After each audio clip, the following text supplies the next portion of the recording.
We're just getting started, guys. Oh yeah, second. You asked. Yeah. Welcome to Chasing Greatness.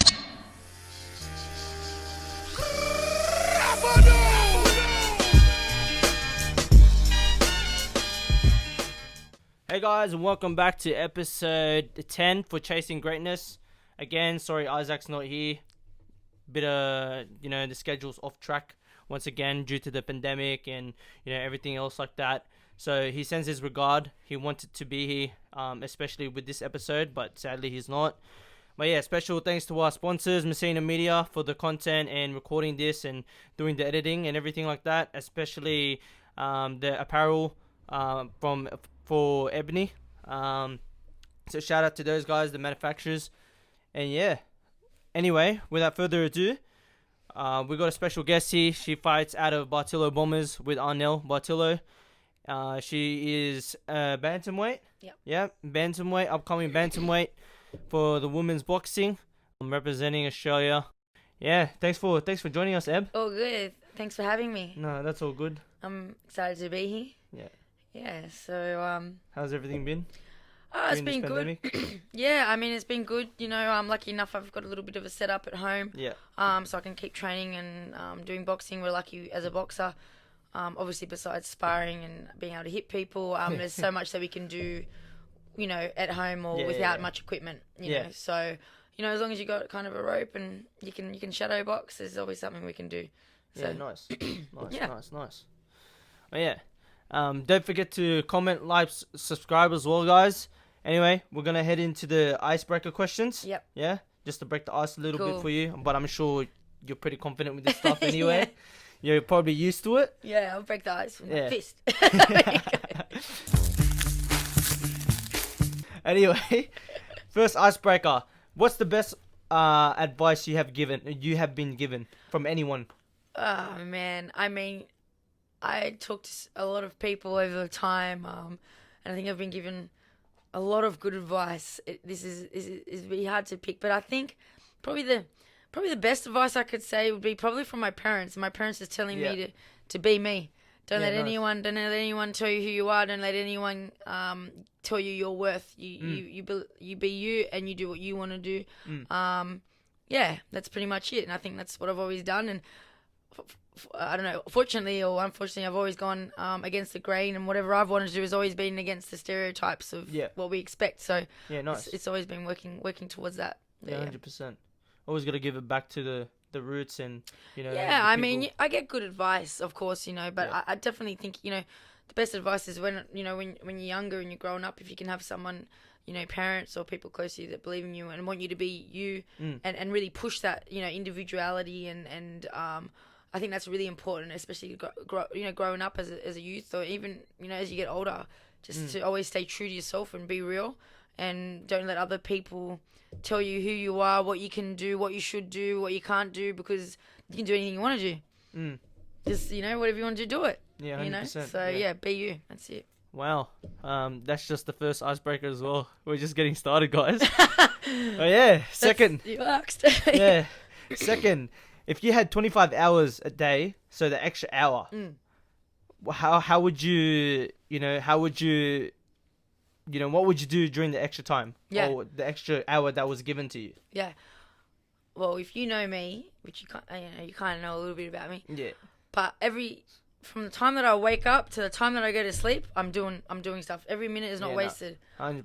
I no, plenty of rest when I'm dead. There's plenty of time for rest when I'm dead. So I'm always working towards whatever I've got, whatever my goals are, whatever it is. I'll be working towards them in my days, whatever it may be. So whatever I've got on and whatever I'm working towards, it'll just be an extra hour of input onto whatever that is. So now, I don't know, maybe more training or more watching boxing and educating myself. More networking. Just something to feed, something you can benefit. Definitely, off. Everything that I do, every step that I take, everything that I do, and every minute of my day is towards something. It's a progress. I don't waste my time. I don't. Everything I do is for a reason, and that's really important. Yeah, so good. Yeah. And that's clearly evident when I see you train at the gym. Yeah. So, and it's why also I think that I always get my goals. Like, you know, if I say I'm going to do something, I do it. And I tend to do it a lot faster than others because I don't waste a fucking minute. So, you know what I mean? I don't need to sleep. I'm also blessed to have ADHD, so that helps. Oh, really? Yeah. There you go. I've learned something Yeah, myself. I do. So that gives me a lot of extra energy and also gives me super hyper focus, which is it's a blessing, you know. Yeah. So as I've gotten older, definitely. Yeah.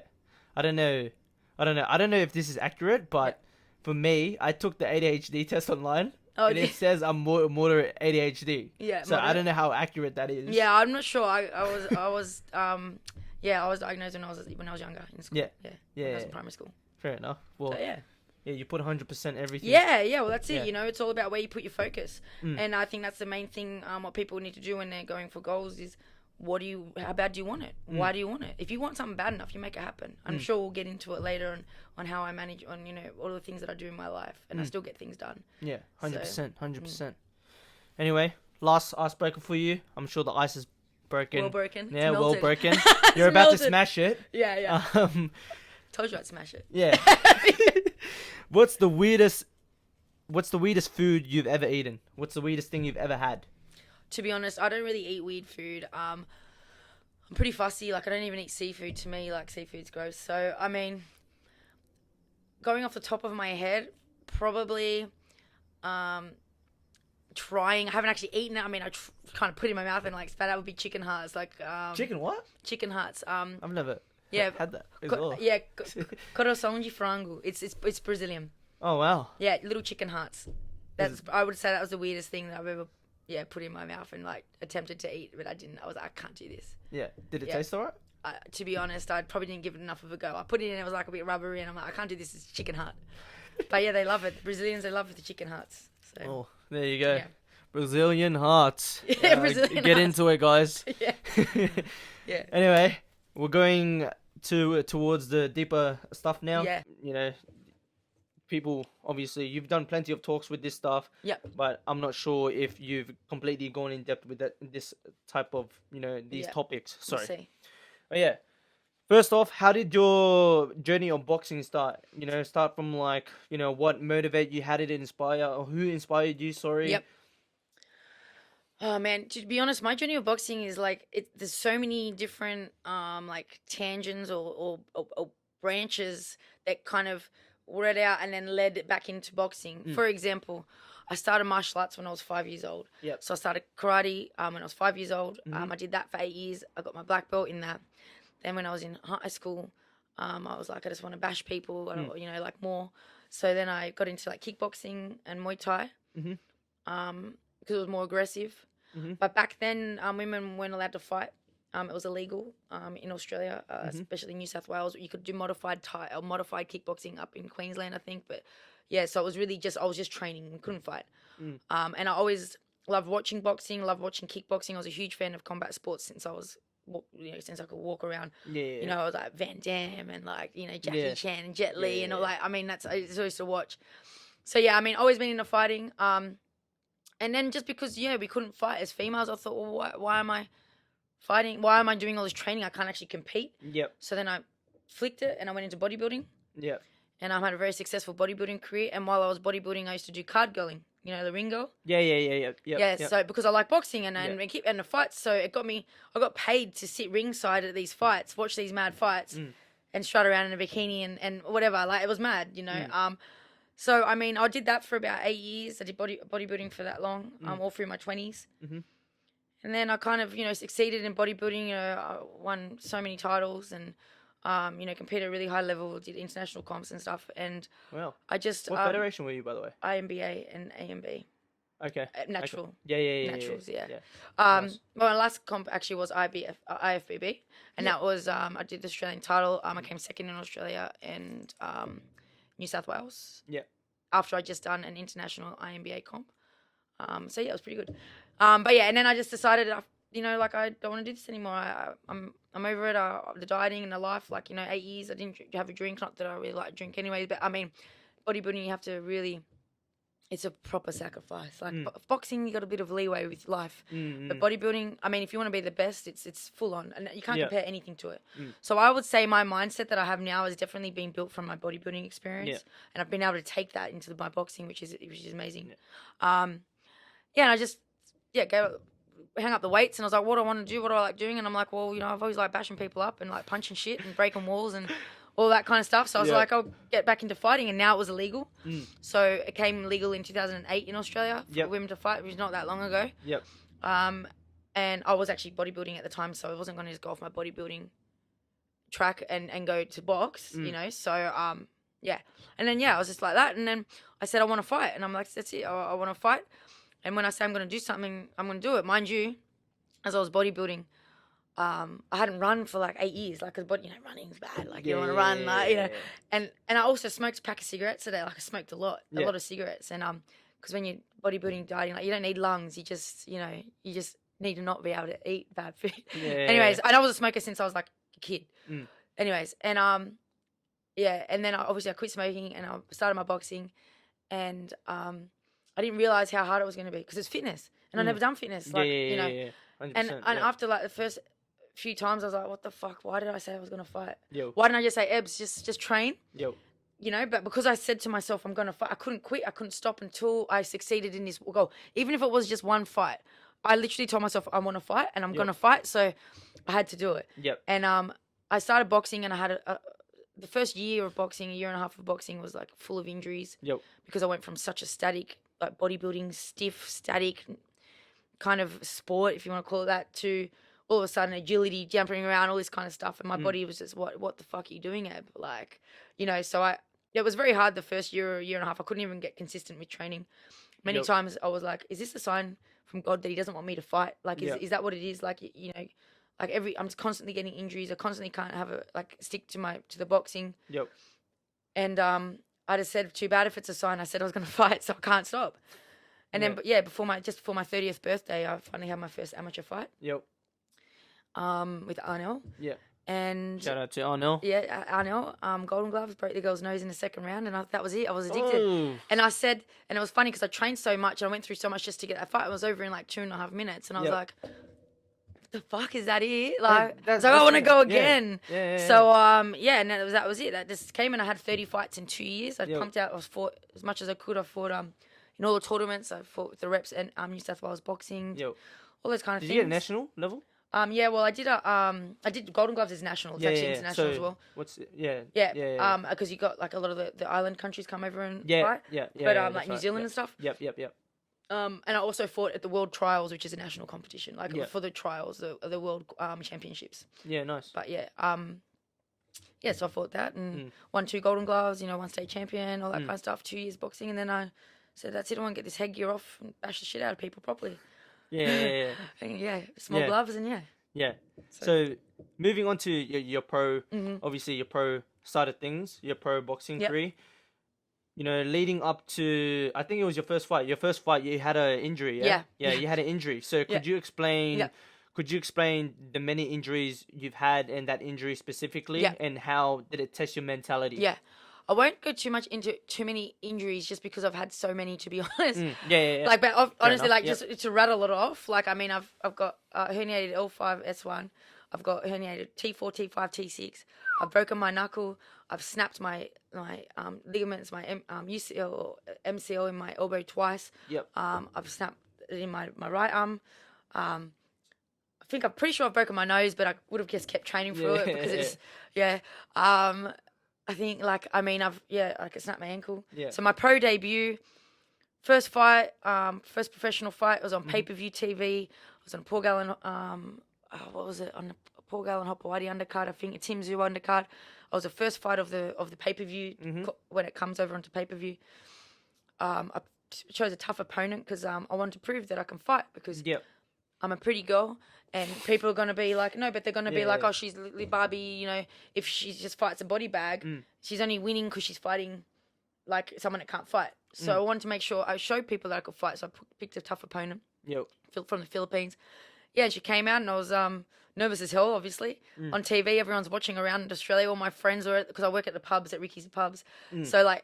Shout out to Ricky. Yeah, Ricky, the Colossimos, the Memento group. Yeah, so they had my fight up on the screens in all their pubs, so everyone was there watching.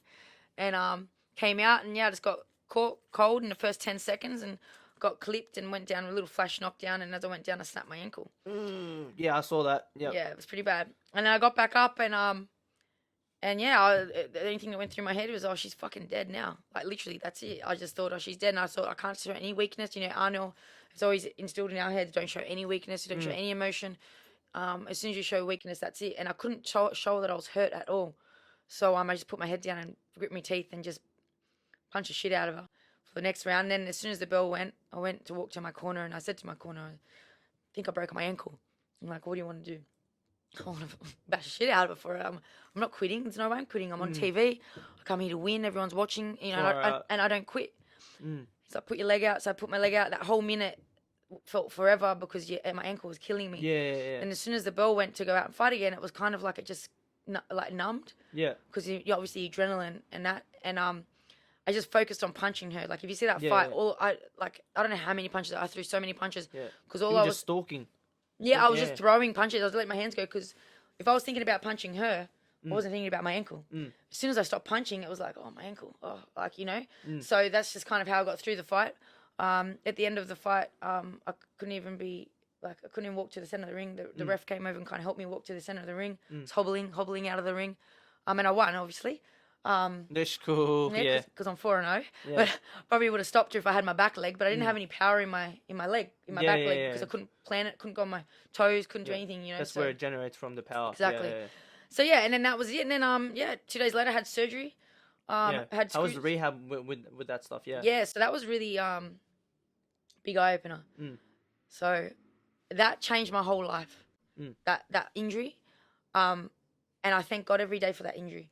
Because without that injury, a lot of things wouldn't have happened for me, and a lot of things wouldn't have. And I swear to God, if I can give anyone advice, I say what my good advice is: be who you are. If I can give anyone advice, it is to believe that everything happens for a reason, and everything happens how it should. No matter how bad it is, no matter how negative it is, how bad it seems at the time, there's always something going to come of it. Like this pandemic, I'm sure so many people had the opportunity to bring a positive from this pandemic. Same with me with my ankle. So the first 10 days was really hard because I was like, my whole life, all I do, I work 3 jobs. I'm studying full time, my master's degree, and I box twice a day. And I was traveling out to Campbelltown to train at that time. So I was traveling like 5-6 hours a day, plus going from there to there to there to there, like everywhere. And now all of a sudden, I'm stuck at home, ADHD. You know, like what am I going to do? I'm going to go crazy, like you can tell, because I'm hyper, right? Yeah. And I thought, oh my God, I'm going to have to start taking medication. I'm going to have to these are the kind of things that were going through my head. And I was on the drugs for the pain. And then after 10 days, they finished. So I went straight back to the doctor and I need more drugs because I just wanted to sleep. I just wanted to sleep the whole thing away. I was so depressed. I thought my life's over. All these dreams and that, like I finally turned pro. I had a phone call to get on like TV, next 3 fights on TV. All these doors open because finally I've had this fight and everyone's seen how I fight, and then I can fight and like I'm an animal when I fight, and everyone wants to see that. And I had to say, sorry, got a 6-month recovery. I don't even know when I'm going to be fighting again. Yeah. You know, so it was pretty depressing. But after the 10 days and I couldn't get the drugs to sleep I sat there and I sat at home and I was like, what am I going to do? I'm going to sit here and feel sorry for myself and give up on my dreams and give up on what I said I want to do. I want to be a world champion. Yeah. Or am I going to adapt, overcome? And that's what I did. So what I did was I found a way, and I'm very blessed to have a friend, Brendan, from the local gym that I was 5 minutes up the road. He's a PT there. And as much as I hated weights and I hadn't lifted weights for about 5 years because of bodybuilding, I was like, well, I can't run, I can't skip, I can't box, but what can I do? I've got my upper body. I couldn't walk, I couldn't drive because obviously I was on crutches. I couldn't put any weight through my foot for 3 months. Yep. So I had to sit down and have a shower. I had to sit because I couldn't stand on my legs. But I could use my upper body. So he would pick me up 5 minutes away, take me to the gym in his breaks, and I just got to the gym and just train, lift weights, whatever I could do. You see the videos on my Instagram, you know, plyometrics, one-legged, push-ups, claps. I do like the cable, anything seated down. Like all the guys at Snap Fitness and Jurel, thank you. They all help me. Like they'll pick up the boxes or they take the weights for me because I couldn't carry anything because I was in the crutches. Yeah. So I did that and just practiced meditation because I needed to do something. I put as much energy into my rehab as I would into my fight prep. Yeah. So I said, well, there's no reason why what else am I going to do? I couldn't drive anywhere. I couldn't do anything. All of a sudden, I don't have uni. I don't have work. I don't have a car. I don't have training. So what am I going to do with my 18 hours or however many hours I'm awake, you know? So I was really, really just with my rehab. My rehab was about an hour and a half, sometimes 2 hours a day. Yeah. My training, 2 hours. I got to the gym sometimes 2 hours, just doing whatever I could, just being up there and around people, being positive. Gratitude. I practice gratitude every day. That's another thing. And I used to wake up and I think, what am I thankful for today? And that changed my mindset. I never used to be like, I thought it was like gay. I was like, this is so shit. Yeah, like, I thought the same as well. you know, and then I'm like, plays a huge factor. huge, especially when you're going through something like that. I'll be like, you know what, I woke up today, I can go to the gym. I've got, you know, Brendan can come pick me up. Yeah. You know, I can still practice some things like my boxing or whatever. I can move my head, practice my defense. Yep. I can still do things. You know, and I did that a lot. And after about 3 weeks or something, my mindset really changed, and all I did was focus on what I could do instead of what I can't.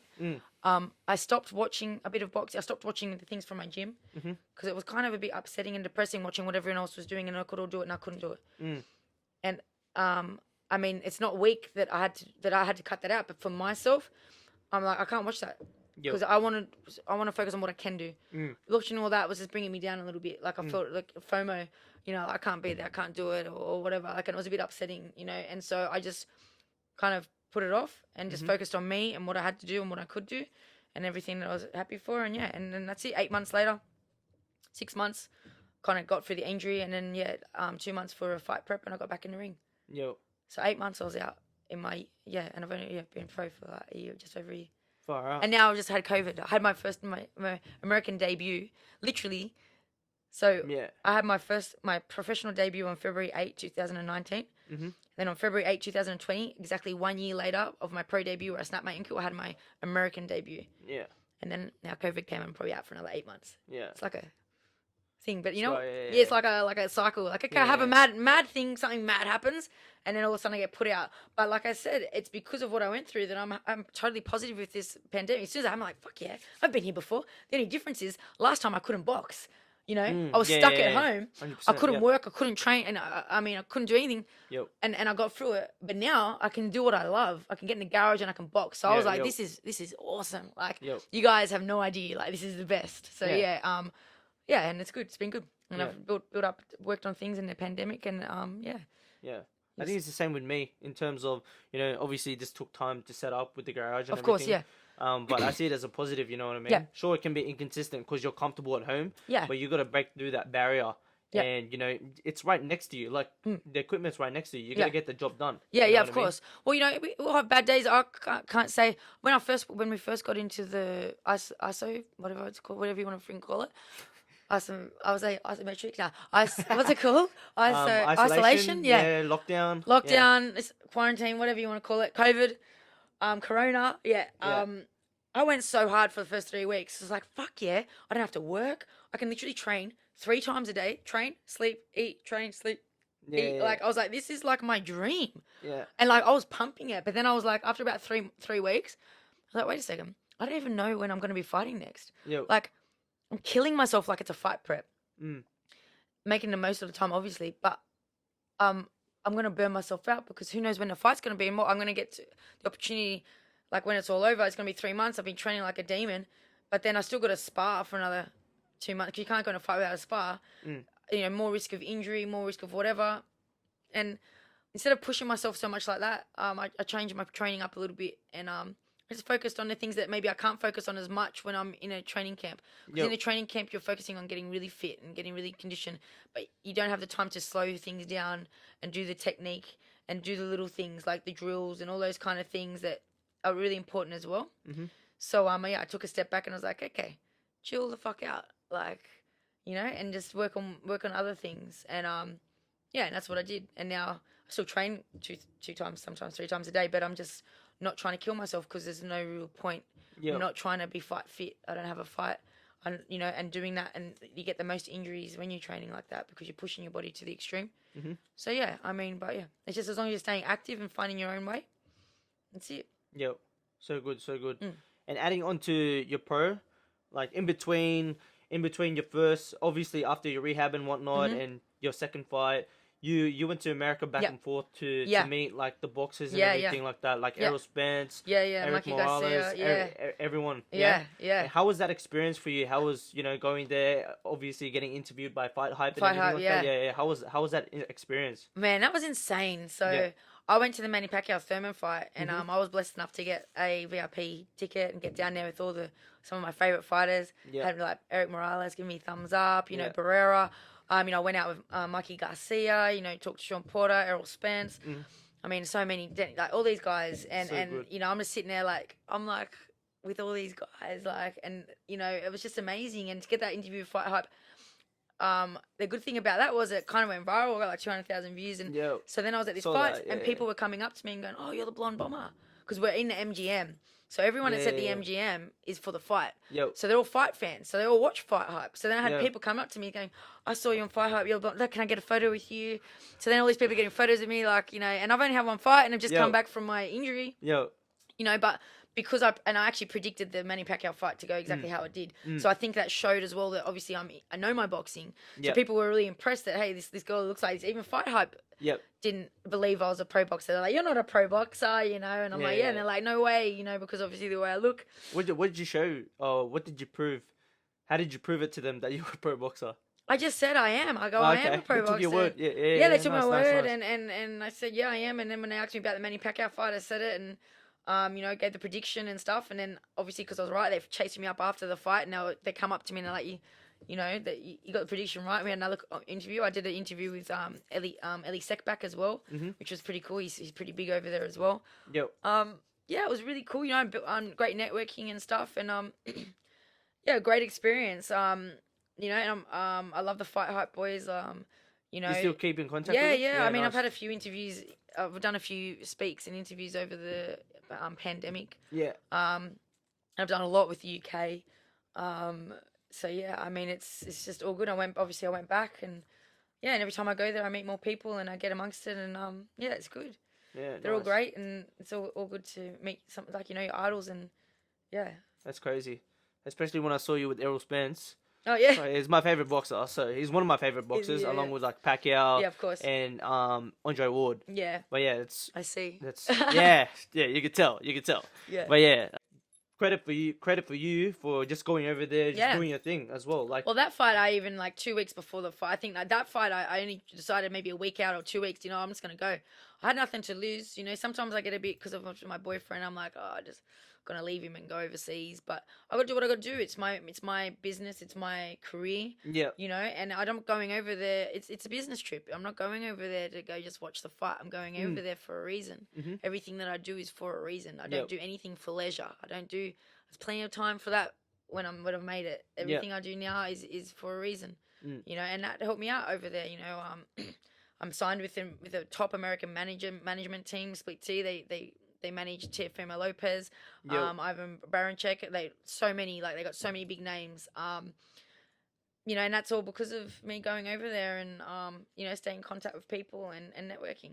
you Yeah, know, and, so good. And because I can fight. Yeah. Don't forget, I can fight. There you go. There you go. Yeah. Can talk too, clearly. Yeah. There you go, guys. As you can see throughout this whole podcast, you know, Eb's doing a thing. But Yeah. nah, good credit to you for obviously upskilling yourself. Exactly. And you know, I could see that you know you're only growing. Yeah. I think relationships are really important, you know, in anything. And you know, to be positive influence and a positive like a Role model. Yeah. you know what I mean? So yeah. Yeah. Just chasing greatness. Yeah. Everyone does that, eh? Do they? Yeah, that's good. I there you couldn't help go, there you myself. go. But actually, I wasn't even. I said it, and then I realized that it's the same thing because that's what I am doing. Yeah, And exactly. That's From and the then day I you realized that's the name of your thing. Yeah. Yeah. No. that's you know, obviously everyone by the time you wake up, Yeah. it doesn't matter if it's 4, 5, you either have a choice to wake up, chase greatness, or stay there. Like you can Yeah. blame everyone. Yeah. You know what I mean? Or Yeah, feel sorry definitely. for yourself. I mean, we can all improve. There's always something we can improve. You know, no one's perfect. I can definitely. There's a lot of things that I can improve on. I mean, just in general. I mean, I sometimes I get stuck on social media a little bit. I mean, at the same time, I am obviously marketing myself and I am putting myself out there. It's really important for me. Like on Twitter and things like that to build relationships with fans and engage with fans and people. Because I think that's important to do. But yeah, sometimes I got to know when to balance it a little bit better. But yeah, I mean, it's not stopping me at the moment with my training and everything. So Yeah, nice. Well, yeah, adding on to you mentioned about being a role model and whatnot earlier, like with the last topic we just covered. You being a high school teacher, why be a teacher? Yeah. And why go that route as well? Yeah, well, 100%. I'm a teacher because I want to influence and I want to be a good role model for kids. I had a really tough teens. My teens was horrible. I don't like going into it because I don't like to be. I don't like my story to be about that part of my life. But yeah, it's obviously made you who you are now. It's definitely made me who I am now. Made you stronger. Yeah, definitely, definitely. But I don't like to go into detail because I don't want to be like, oh yeah, Ebanie and blah blah blah blah blah. I'd rather just be like who I am. You know what and that. So, but definitely, I wanted to be the person that I would have liked to have when I was younger, and I want to be that person for the kids. And I've taught in some really disadvantaged schools, and I set up boxing programs in the schools. Now at Westfields, I got it going. We did it yesterday. I had it last term, but then COVID. But yeah, I get pretty much the top 10 people, like girls. I like to work with the girls because I think it's really important girls to build confidence and build healthy relationships with each other. I find a lot of the troubled or disengaged girls or problem girls, if you want to call them, they have bad self-worth, they have really insecure, and they have bad relationships with each other. They'll just want to fight with each other. So I mean, when we do the boxing, I'm very strict with my rules, and it's very strict about bringing each other up and positivity and no quit. Like even in a classroom, my maths classroom, my kids know the rules. Like math teacher. I'm a maths teacher. That was my least favorite subject. Not if you had a teacher like me. Yeah. Oh yeah, no, I'm sure I would have enjoyed your class as well. Right? Just joking around and stuff. Yeah. But yeah. But no, honestly, like even the kids, like I'll start talking like, Miss, is this another motivation speech? Okay, yeah, just sit down and listen. Because of as much as I teach maths, I try and push the actual mindset of what it is to be a successful person and a good person in the community and a good person, in general for yourself, a driven person. 100%, yeah. And like in maths, you hear it more than any sport, any subject. I'm dumb. It's too hard. And I'm telling you right now, my kids know. I can show you on my phone. My classroom rules, they're banned words. They're not allowed. I've got it somewhere in here. They're not allowed to say I can't. They're not allowed to say I'm dumb. And they're not allowed to say it's too hard. Yo. Because all they're allowed to do, they have to try. I go, you only can't because you're not trying. And it's only too hard because you're not trying. I go, if you try and you practice like a sport, you'll get it. And you have to believe in yourself. And I'll say, I believe in you. So you have to believe in yourselves. I'm going to show you so you can prove that. Look. Yeah. Look, here we go. Can you send me a screenshot of that? Yeah, I will. So the content guys can... Look, yeah. Look. Ask a lot of questions. No question is wrong. Look, every works. Here it is. Don't... Oh, yeah. Look, I believe in you, so believe in yourself. Never give up. Look, always do your best. Never give up. Here we go. Banned words. I can't. I'm dumb. It's too hard. Yeah. Look, Miss Bridges' classroom rules. Yeah. They're not allowed to. Because I don't care. I don't care who you are. If you try and you apply yourself, you can do it. You know what I mean? And they know that. And they know that. And as soon as they say, I'm not taking that. I go, you're doing it. You need to try. And they do. And they all do it. And they love that, I think, especially in the lower classes and the more disadvantaged kind of schools. Because they need someone to believe in them. Because they don't believe in themselves. Sometimes, I don't, their backgrounds as well, that it's from the families that they come from, that they don't have good role models. And it just takes someone to believe in them. So, and that's what I'm there for. I love maths. I'm good at maths, and so the maths was the subject that I chose to teach. But a lot of the times, it's teaching life skills and teaching them that like in life you can't give up. So you can't give up in my classroom. So good. There you go, guys. Shout out to Miss Bridges' class. Miss Bridges' class. Yeah. There you go. But yeah. Lastly, yeah, we're about to end the whole podcast, but. Lastly, would you like to give any shout outs or, give anyone, any encouragement out there, trying to fulfill, pro boxing? Yeah. Or like, anything, anyone that supported you, like, would you like to, give them a shout out? So many people. Yeah. Yeah, but I mean, I definitely want to shout out, one of my my day one biggest sponsor, Sipian. Mm-hmm. Rest in peace. He just passed away recently. Condolences. Yep. But he's supported me from day one. And he always believed in me. And it was just very sad and tragic that he had an accident at work and he's passed it last 2 weeks ago or something. Yeah. So shout out to him and his company, Stealth Security. Yep. They've backed me the whole time. Also Epic Air Epic Air Sydney. Mm-hmm. So obviously Arnell, you know, he's been there. He's been my day one. Yeah. Everyone that kind of believes in me, supports me. Bare Naked, Bowles Bronte, Spinal and Sports Care. These guys, if it wasn't for them, I would probably not. I'd probably be in a wheelchair because I have that many injuries, and they're constantly having to like fix me up and patch me up and work with me. They see me without fail once or twice a week for how many years now. So Spinal and Sports Care, you know, the guys there. These guys, hey, Fit Warrior brand. They come with my branding. Yeah. You guys, you can get, you know, my merchandise. I've got my signature, my blonde bomber signature on the back. There you go. Look at that. Yeah, I mean, also FACA, Fighters Against Child Abuse Australia. It's I'm really, one of my, obviously with my children, with the kids and students, really strong with those guys. It's a big charity. They do a lot of work with kids and students and adolescents, and just helping with, you know, kids that come from abusive backgrounds or domestic violence or bullied. They go around to all the schools. They teach programs about bullying. They represent kids in court to help with legal things, with anything that's got to do with child abuse. So yeah, that's FACAA anyways. FACA. They have a big place in my heart. So if you guys can get behind them, I'd really appreciate it. And yeah, I mean, probably missed a few people, but otherwise, other than that, I mean, just shout out to everyone who's out there. You can just seriously, whatever you want to do, you can do it. You just gotta do it. You gotta make sure that you put the energy in, and you gotta have a why, a really strong why.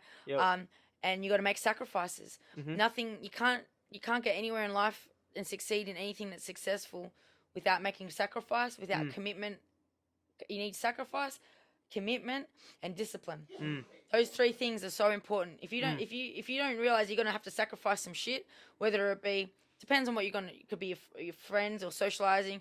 You might have to sacrifice money if you're starting a business to you know to start off. You might have to sacrifice. You know, your work, you might have to sacrifice. If your goals are having a better family, you might have to sacrifice. Well, you know, it just depends. You're always going to have to sacrifice something. And commitment and consistency, because without commitment, how can you expect to achieve something if you're not committed to it? Committed to yourself and committed to your own goal, and consistent. If you're not consistent, you can't get anywhere without consistency, because that means you're not doing things 100%, 120%. Consistency, being consistent is 120%. You can't get nowhere doing 50%. And discipline. Yeah. Wow. So yeah, if you don't have those things, then you better get them, or you're not going to be successful. Like, you know, proper successful. You know, there's a difference. There's the 1%ers. You know, you want to be a 1%er or you want to be down here, and that's up to you. It depends on how much you're willing to sacrifice and how much you're willing to put into your goals. So good. Yeah. Lastly, where can we find you, Eb? Like, what's your Instagram handle, your social media handle? So Instagram is Ebanie, EBANIE _Bridges. My Twitter is Ebanie Bridges. Don't even worry about Facebook. I rarely go on it. Yeah. But yeah, they're probably my biggest one. Twitter's good for bantering. Yeah. And some really good interaction with my fans. And Instagram, if you want to see what I'm up to daily. And yeah, boxing content. So yeah, that's it. So good. Well, thank you for hopping on, Ebs. No worries. I felt like I was in a classroom myself. I felt like I was in a student myself. Yeah, good. Hopefully everyone can take something from it. Yeah, 100%. Thank you for your wise words. Thank you again so much for taking the time. Appreciate it, dude. You know, over your weekend. Yeah. To obviously hop on to Chasing Greatness. Yep. But yeah, cool. Thanks, that's guys. all for episode 10 for Chasing Greatness. You know, sorry again that Isaac wasn't here due to other commitments, and he obviously, missed out. Yeah. Yeah, he will have to wait until this releases. Sorry, Zach, but anyway, thank you for joining us for episode 10. for Chasing Greatness. Don't forget to like, comment, subscribe, and we'll see you in the next one.